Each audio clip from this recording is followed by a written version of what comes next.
about the foundation, what it's doing, how it's working with KITE to ensure that the right sort of pressures are brought to bear so that we can solve some of these problems. Now, there's an anniversary coming up, KITE's 25th anniversary.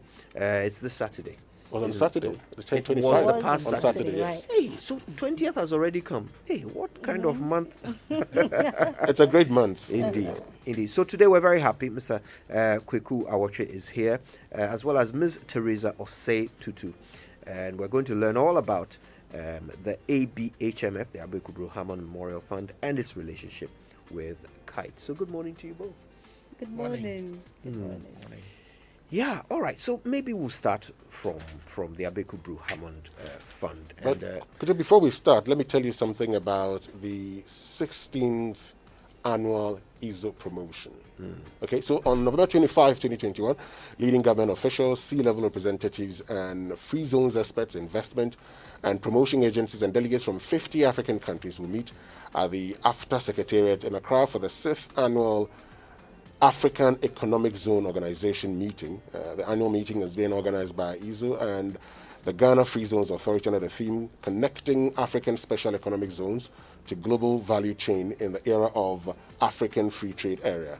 Among those who will be speaking are Angela Paulini Ella, Deputy Director General of the World Trade Organization, Dr. Lil Young, Director General of UNIDO, His Excellency Wamkeli Mene, General Secretary of AFTA Secretariat, John Allan Kojo Chairman, Minister for Trade and Industry, Ambassador Michael Aaron Okwe, who is Chief Executive Officer of the Ghana Free Zones Authority, Dr. Akiwumi Adesina, who is President of AFDB, and Albert Muchanga, His Excellency Albert Muchanga, Commissioner for Trade and Industry of the African Union Commission. Institutional partners for ISO's 6th annual meeting include the African Development Bank, the United Nations Industrial Development Organization, Tengamed Agency, and Oxford Business Group. Now, do you know that electrical cables constitute less than 3% of the cost of your building project, but can render the whole thing to ashes due to electrical fires?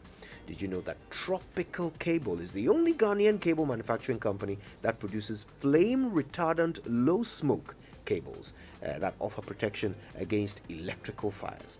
Now, Tropical Cable is an ISO 9001 2015 certified company with decades of cable manufacturing experience, and they produce the best quality cables, including building wires, underground cables, overhead line conductors, communication cables, solar cables, and all kinds of cables across Africa. Now, all of their cables have been approved by the Ghana Standards Authority. They come highly recommended by the Energy Commission of Ghana and all of their public utility clients like ECG, NEDCO, VRA, just to name a few.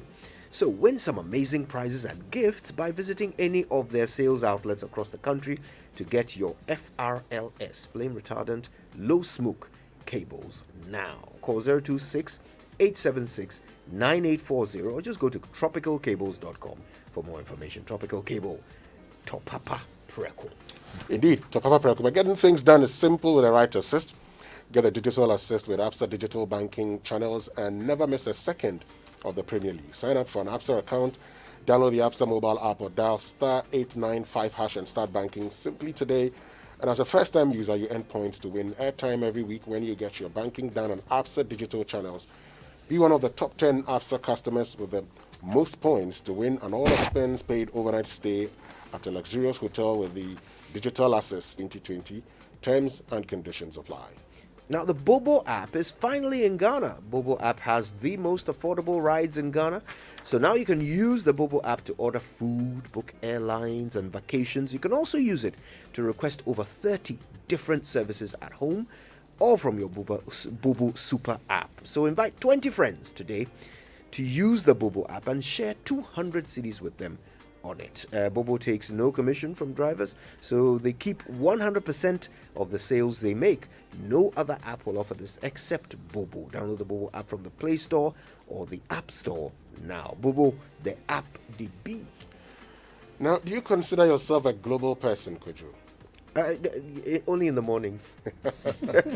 Are you able to communicate with your French colleagues or French business partners? Mais oui, mais oui. May we meaning? But yes. Okay, well, that's true. It means but yes. What did you think I said? Remember that wonderful job opportunity you've been eyeing for a while now? Do you really have what it takes? Can you speak and understand French at all? As a businessman or woman, do you need French to broker more exciting deals or expand internationally, especially now that we have the African Continental Free Trade Area, bringing 55 African states together onto one trading platform? Then look no further, because École Theresa has solutions tailored just for you. Now, here's the catch. We come to you wherever you are, either virtually or in person, and entirely at your convenience.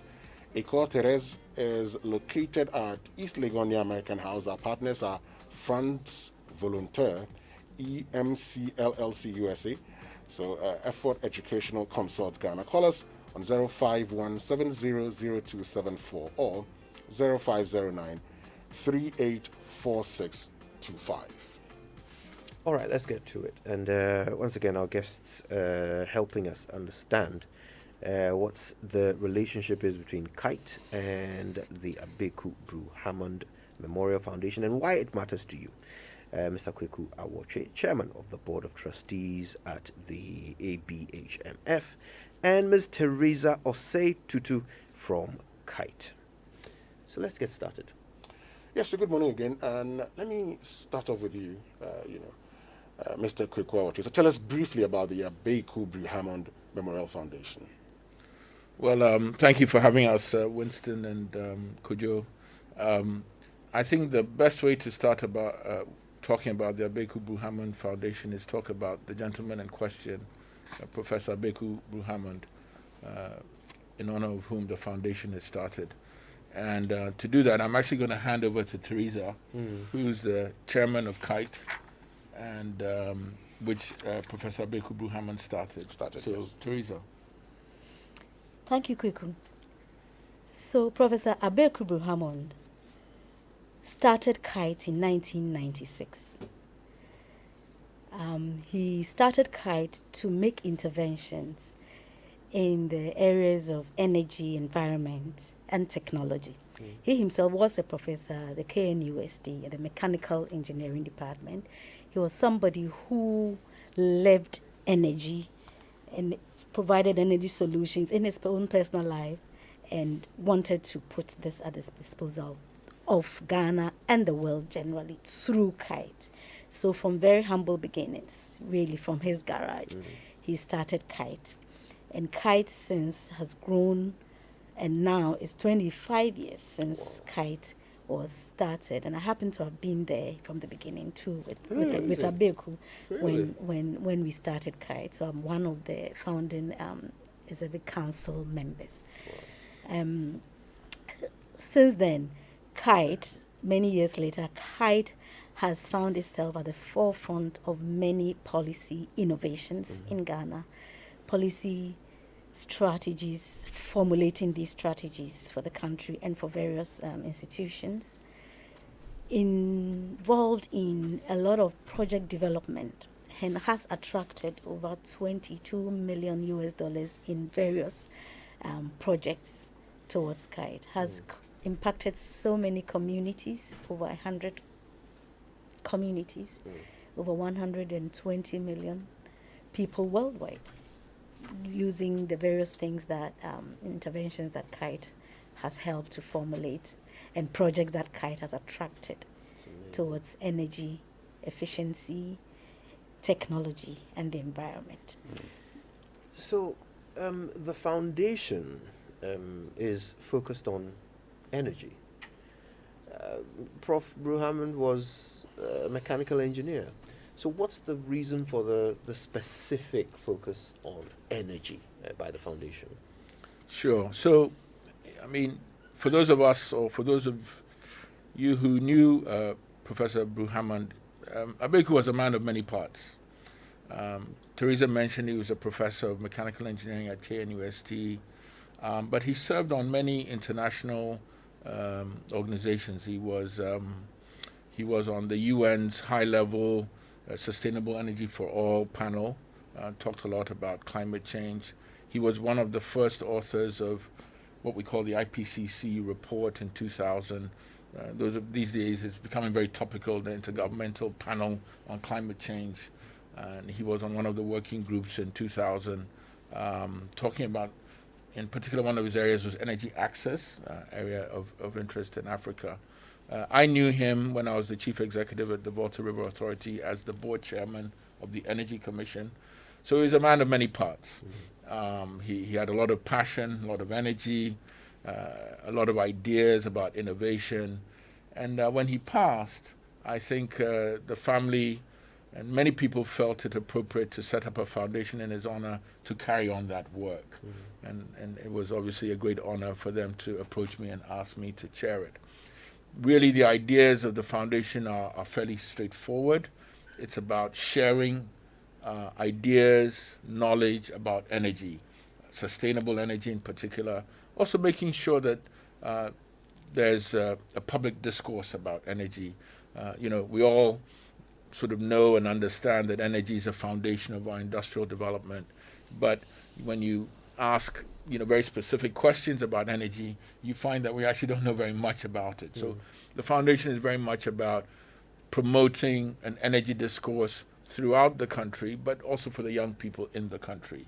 That's something that Abeeku did alive, and I think the foundation is trying to do now that he's gone. So what are the ways in which the foundation does this?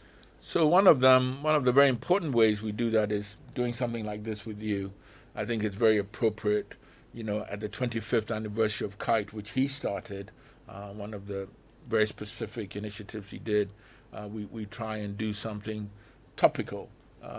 One of the things Abeeku used to do, for those of you who remember, every 4 years there was this energy debate by the presidential candidates. He did it for a while. Obviously, when he left, we stopped doing that. So, disseminating knowledge, sharing it, discussing it, talking about it is really the primary focus of the foundation.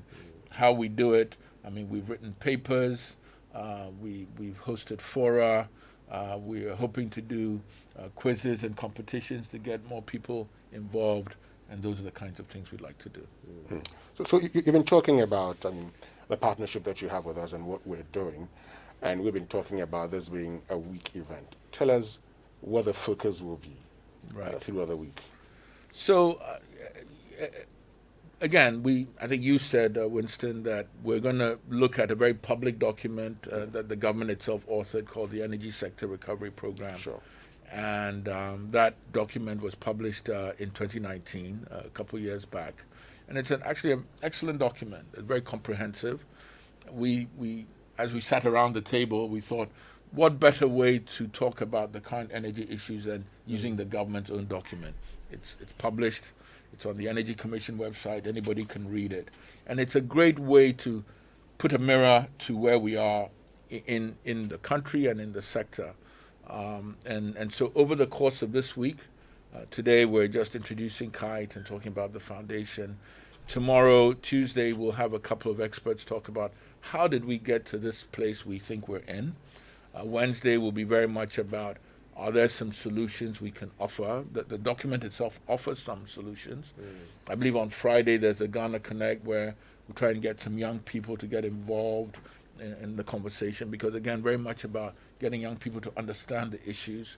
And then on Saturday, Newsfile is kind enough to host a prolonged session where we have a number of different experts to come and be interrogated about some of the issues that we see. So quite comprehensive, but we think that being able to sort of lay out the causes, how we got here, the history, some solutions, again, using that document as a reference would be a really powerful way to get people to understand the issues.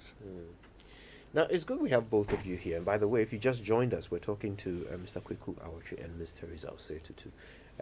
Former is from the Abeeku Brew Hammond Foundation, and the latter is from KITE. They work together, as you can well We're imagine. actually both on both on the foundation. I'm also on the as well. foundation as well. Of course, of course. That's brilliant. Okay, so as you can well imagine, the two institutions are working together to create some change through thought leadership in the energy sector. So the budget has just been read, and I'm wondering what each of you's take would be on the state of Ghana's energy sector today. Don't mind who starts. Theresa, go ahead. I think you are going to drink the water. You're going to drink the soup before it comes in.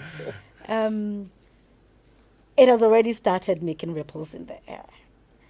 And the man in the street is very nervous as to how this will affect them in the pocket.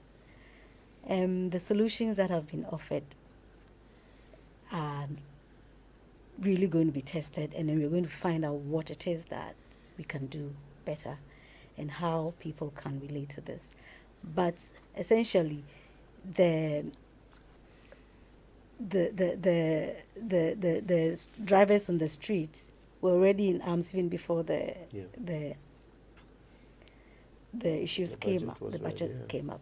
And so definitely we are all going to see how the budget will affect us very soon. A lot of talk about all these levies and margins. But it's not just the fuel. We're talking about the levies, of course, e-levies. Indeed. That too. That is, personally, I think that that has to be reviewed in the sense that we are talking about inclusion for everybody. And we are investing so much, especially in financial inclusion. So if by going into this, by including me, I'm going to be sort of penalized, then I'm not going to do it. I'm going to find other ways around it so that I don't have to pay. So I think that the implementation of this is going to have a lot of impact on the same agenda that we are looking for in terms of including everybody in that. Okay. Now, let me get to you quickly, because we've been talking about the energy sector recovery program, and I know that tomorrow we'll be having a conversation about the state of the energy sector in Ghana, but you will not be joining that conversation. So now that we have you, let me just get your views on this before you go. From your own analysis and assessment, what's the state of the country's energy sector, the current state of the energy sector in Ghana? Sure. So, if you don't mind, I'd like to actually go back to what Kojo asked, which is, what did we think of the budget? And it ties into your question. One of the themes of the budget, and one of the concerns that Theresa referred to, was the debt levels in the country, how we pay for it. And when you look through the budget, you find that a lot of that debt is associated with our energy sector. And how do we pay for that? I think you or someone mentioned, we have these levies, the ESLA bond, the road toll levies. There's a lot of levies being added to pay for things. And that is one of the really overriding themes that we see now. I think, today we're in a place where we say that we have overcapacity in the power sector. And so we don't have doomsday. We have more than enough generation. And so on the face of it, that's positive. It's a good thing. I think when you talk to the experts, sometimes they say, is it really overcapacity? How long will it take to build new capacity? Aren't we going to run out very soon? And by the way, we have all these industrial plans to build, smelters and what have you, and we have enough capacity. But the good thing is we have it. The not so good thing is that, are we paying for it? And if you ask me what's the state of the sector, that's the question that must be asked. Are we paying for it? When we look through the Energy Sector Recovery Program, the document that was published in 2019, the very first sentence in that document says, the state of the energy sector is not financially sustainable. And if we don't do certain things to correct that, it will get worse. This is the government's document. This is not my document. And so then the program lays out a number of initiatives that have to be taken. There's a phase 1, there's a phase 2, and there's even a phase 3. And these are some of the things that we'll talk about during the course of the week. And so we as citizens and consumers of energy, we have to ask, are we doing the things that we talked about in phase 1, phase 2, and phase 3? And again, we'll talk about some of these things. But one of the first things we talk about in phase 1 is we must pay our MDA bills. You have to ask, are we paying our MDA bills? Very easy to find out. You can ask VRA or ECG or Gridco, are they being paid? If the answer is no, you've got to say, okay, how far along are we in that recovery program? There's an assumption, by the way, in the ESRP that the electricity sector, the distribution part, the ECGs, the NEDCOs, would be privatized or professionalized, let's call it that, depending on what word you want to use. And I think there was an attempt to do that with PDS, arguable how well it went. So then you have to ask, if nothing has happened there or we're back to the status quo, is that also okay? And what is it we're doing about that? So there are a number of very easy, these are the things government identified that have to be done. Have they been done? In phase 2, there's talk of renegotiating take-or-pay contracts and making them take and pay. And I know, and many of us know, that this is actually taking place now. The question is, how far along are they? Have they done any?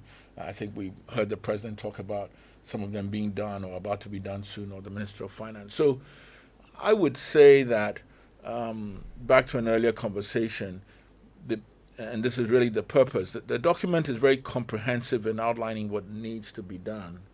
And I think that there are many things, there's some things that have been done. They set up the Energy Sector Task Force, which was part of phase 1. They've started the renegotiation of some of the take-or-pays.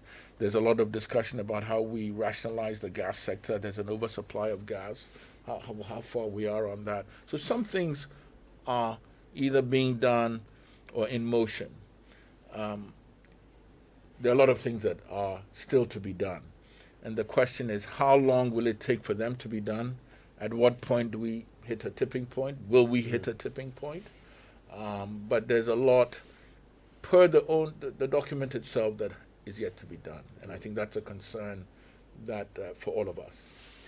So clearly the debt is a huge burden, and there are many things causing it. We've talked about some of them: excess power generation, excess gas supply, non-payment of electricity bills by some of our own MDAs. Then we've got technical losses, commercial losses, tariffs that don't quite pay the bill. And then of course we've got the automatic adjustment formula, which is always sort of delayed in its application. And we haven't finished with our gas infrastructure either. That's also costing us quite a lot.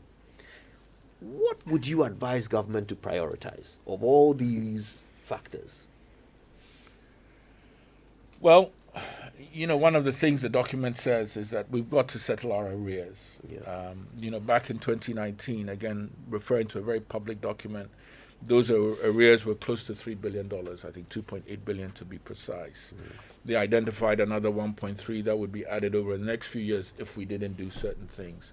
Government has paid some of those, but not all of them, so the debt is still quite high. So we need to do that.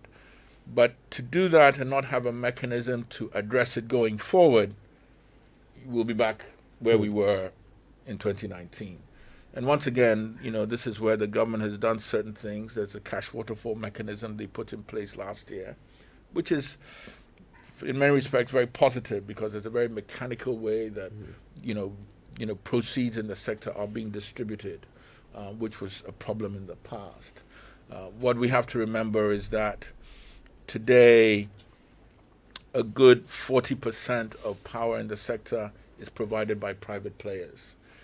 In the past, where the government was supplying all the power, it didn't matter sometimes if VRA didn't get paid or ECG didn't get paid, but Mr. Private Person has to get paid because he's got lenders to pay and he's got a lot of other people who he owes.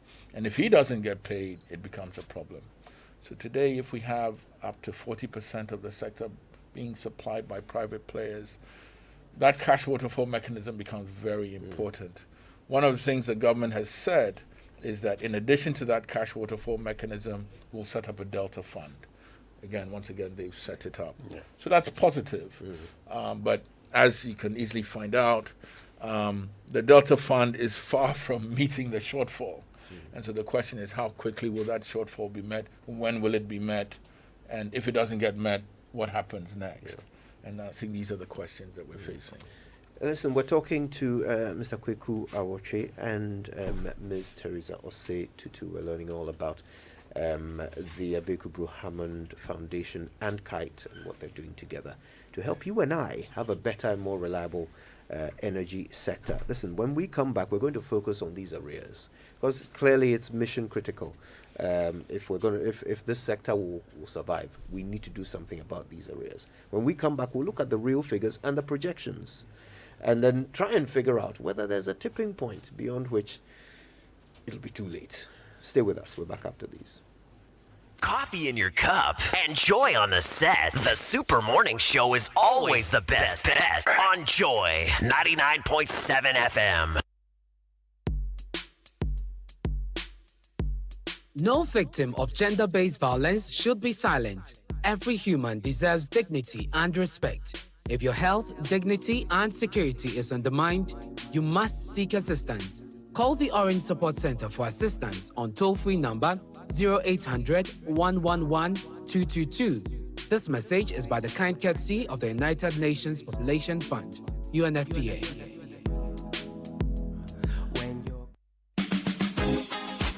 Hey, bro, Kofi, your ceiling be smooth, bright and fine, papa. That's an understatement. It dey blink like 80 carats white gold. This be interface plasterboard ceilings. Smooth, bright, and long-lasting. Everybody where they come here, they fill up. Where they direct them go Interface Limited for world-class quality. If you're involved in new property development, renovation, or decoration, the right place for you is Interface Limited. Call us on 0274 999999 or visit our website at www.interfacelimited.net. Facebook, Interface Limited GH. Instagram, interface.limited.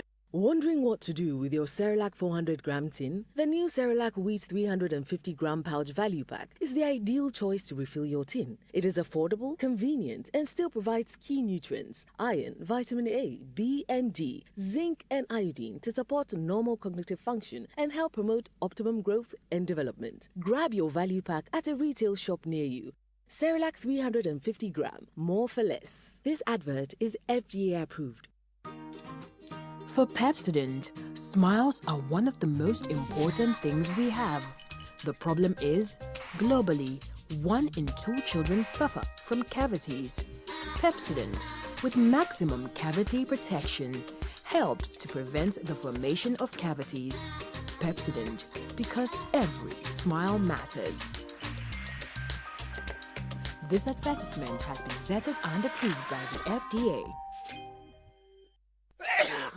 Why do you allow coughs, cold, and flu to ruin your happiness? You need Summerlin cough syrup. Summerlin cough syrup will relieve you and your family from coughs, cold, and flu. Summerlin offers a whole range that provide relief for the entire family. Insist on your Summerlin in pharmacies and licensed chemical shops. Summerlin cough syrup from Danex Itin Starwin PLC. If symptoms persist after 48 hours, consult a physician. This advertisement has been vetted and approved by the FDA.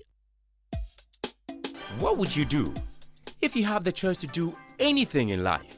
Build your dream house, take very good care of your family, and plan for a comfortable retirement. Plan a befitting funeral for your loved ones when they depart. How would you live if you knew there was a friend waiting to support you on all of your life's choices? You have such a friend in Glyco Life Insurance. Glyco Life has all the plans to meet your life's needs. Your child's education, your life savings, your mortgage, funerals, redundancy, and your retirement, and takes the burden off your shoulders. So go ahead and live life to the fullest today with Glyco Life Insurance plans. And remember that all our policies are hedged against inflation. Talk to Glyco Life on 0302 218 500 or 246 142. Also visit our website at www.glycolife.com or any of our branches nationwide for more information. Glycolife, we cushion you for life.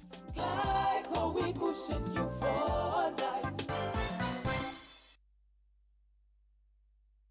Putting up or replacing a roof is not just laying the panels, it's a complete engineered system. And at Roofings and Steel Gunner Limited, we understand how the whole system works and are resolved to give you the very best quality in roofing and steel products. Manufactured locally in Ghana, we offer a range of steel and galvanized pipes, mild steel plates, and all ranges of roofing sheets, IBR and IDT, corrugated and galvanized. Our locally manufactured products are tropicalized to withstand local conditions. Distributors, wholesalers, contractors, builders, welders, and fabricators. It's time to get the best quality roofing and steel products made in Ghana. Visit our office at Chopoli on the Tema Aflawo Road. Call us on 0559 722 035 or 0552 571 173 or 0242 539 411. Roofings and Steel Ghana Limited, your strength in steel. Wondering what to do with your Cerelac 400-gram tin? The new Cerelac Wheat 350-gram pouch value pack is the ideal choice to refill your tin. It is affordable, convenient, and still provides key nutrients, iron, vitamin A, B, and D, zinc, and iodine to support normal cognitive function and help promote optimum growth and development. Grab your value pack at a retail shop near you. Cerelac 350-gram, more for less. This advert is FDA approved. No victim of gender-based violence should be silent. Every human deserves dignity and respect. If your health, dignity, and security is undermined, you must seek assistance. Call the Orange Support Center for assistance on toll-free number 0800 111 222. This message is by the kind courtesy of the United Nations Population Fund, UNFPA.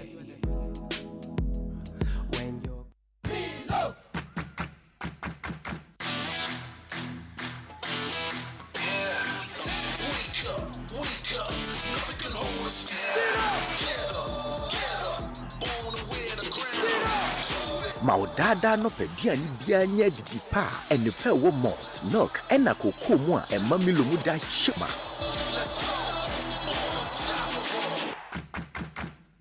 From Nestle. Every ahwehwe side to the nkrato yi mu agya to say eye. Good morning. Wake up to the original magazine show. The Super Morning Show.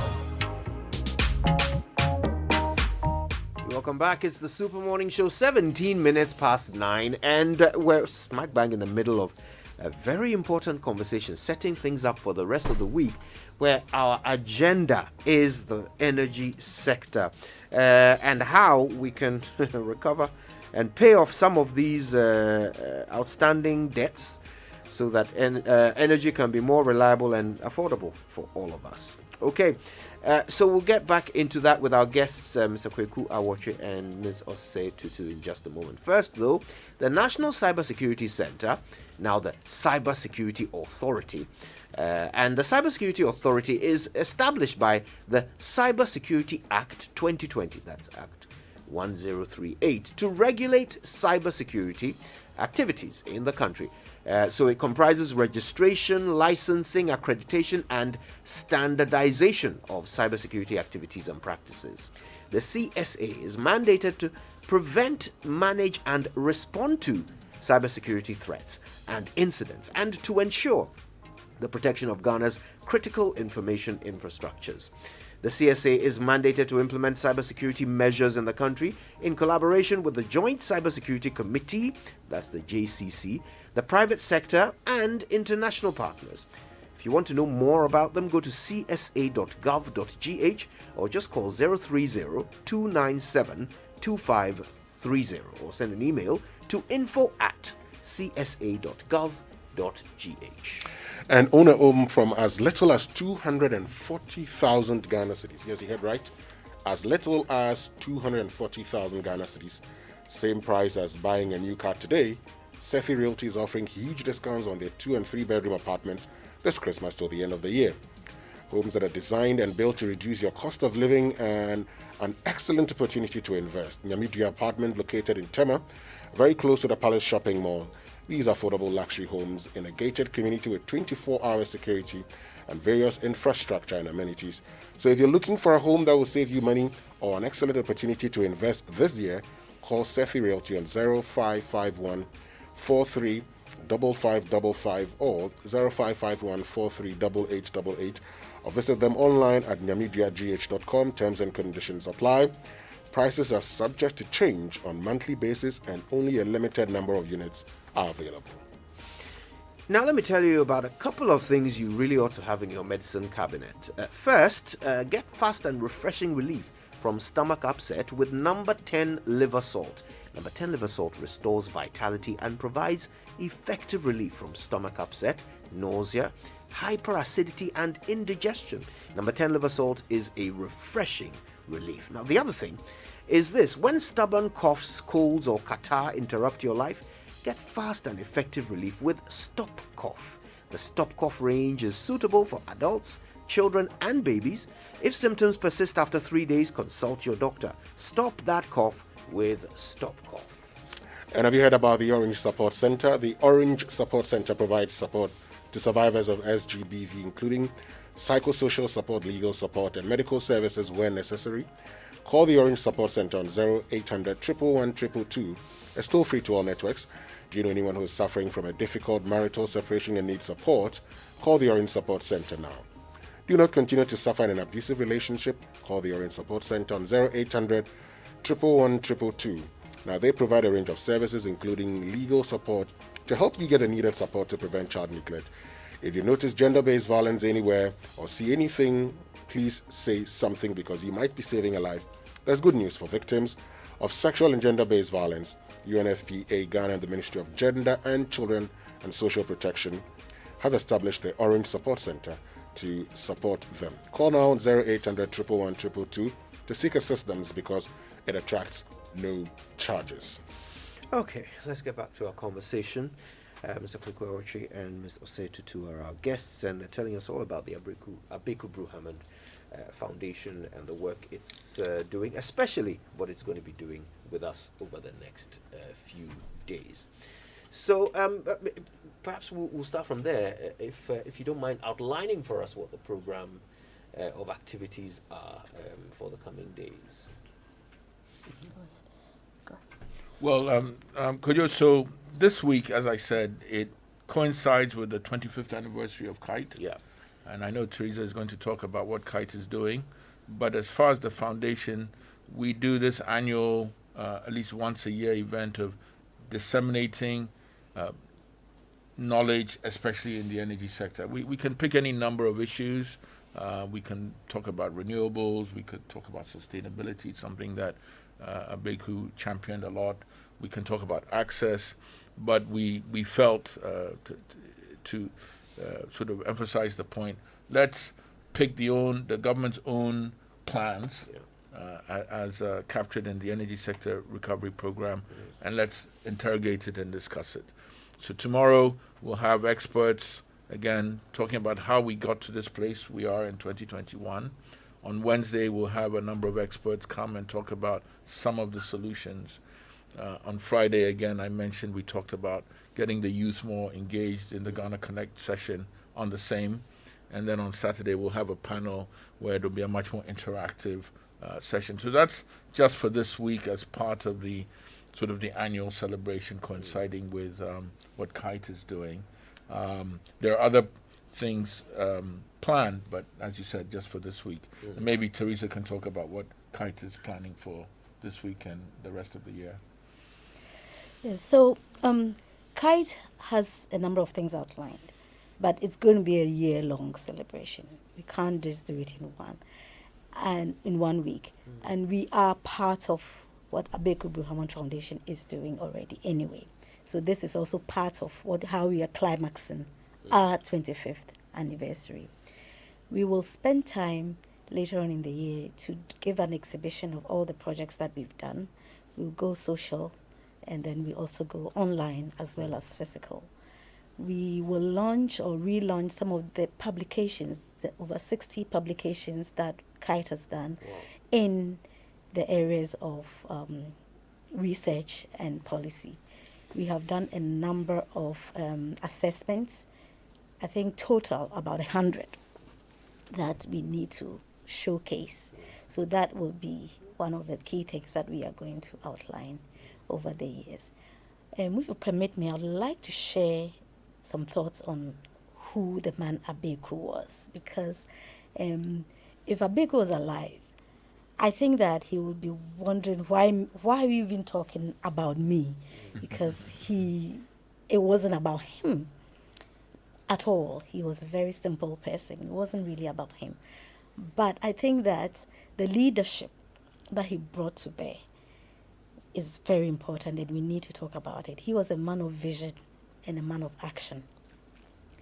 When he started, actually I remember him way back, when he was going to do his master's, and he was returning. And we asked, Abeeku, are you going to bring a car? You know, at that time, what everybody wanted was a car. And he said, no, I won't buy a car. That was a time when 83 Ghana was really in the 80s, early 80s. And so he came down and then bought a Thomas bike. And for a professor who everybody was like, gosh, why is that? He said, I just needed a practical something to just take me to A and B, something which is efficient, something which works. So he was on the tech campus the lecturer riding his motorbike scooter. It wasn't really about him. He installed the first very small solar system in his house, which today, his wife says that they use today. Then early 80s, because he knew. He invested in it himself. He believed in it, so he lived it himself. So he was that kind of person. And the leadership that he brought to KITE by starting KITE, when he started KITE, and making sure that he exited KITE so that there will be continuity and there will be great succession is one story that I think that I need to share. Because even while he was alive, he was no more. He just didn't want to. He didn't want it to be about him. He wanted an institution which will continue the work. The work is for everybody. I have started it. I brought people together, both internationally, locally. We have capacity. Let's run it and let it go. And so KITE has managed to attract a lot of funding internationally and locally. As I said earlier, over $22 million in various projects, basically to promote the work of energy, technology, and the environment. And we continue to attract people and attract funding and attract support for that. And we could do it more. So at some point we'll be launching that. So our year-long celebration of 25 years of what Abeeku started and what has been started in honor of Abeeku will continue to promote this work in energy, environment, and technology. Yeah, and it's in the name of this great man that we are partnering with you to bring all of this awareness and thought leadership in this space. So once again, thank you so much for coming. We've been hearing from Mr. Kwaku Awotwi. He's the chairman of the board of trustees at the Abeeku Hammond Foundation, and of course he was here with one of the trustees, Ms. Theresa Osei, Tutu, who also happens to be the chairperson of KITE. So once again, thank you both very much for making the time to be here. Thank you. Thank you. Thank you. All right, well, there's more to come. And by the way, don't forget, this is only the first of a series of conversations that you'll be hearing on our networks as we delve into this space. So stay tuned for more. But there's even more on the Super Morning Show when we come back from these messages.